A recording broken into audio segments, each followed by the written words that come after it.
Medicaid has got to be reformed. It's been in existence for 60 years. Everybody knows that the FCAP and the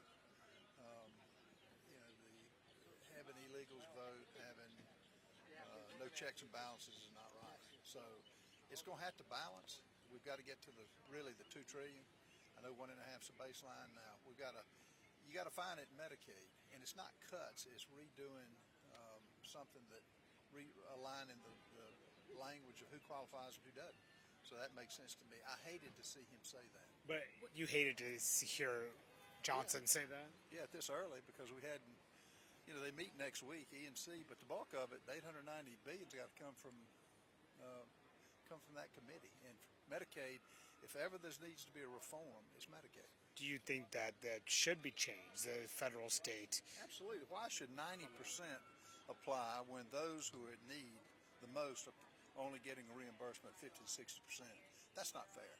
Some of your more moderate colleagues believe that the $1.5 trillion simply is too high of a target, particularly when you take off cutting Medicaid benefits or cutting off food safety benefits.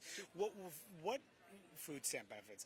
What do you think, if this bill comes back and does not go as high as $1.5 trillion in cuts, could you support that? We have got to stick with what the House sent over, 1.5 bare minimum and really 2 trillion. Secondly, is 1.5 too high? Absolutely not. It's a teardrop in the ocean. We owe 37 trillion. Do the math. So no, it's not too.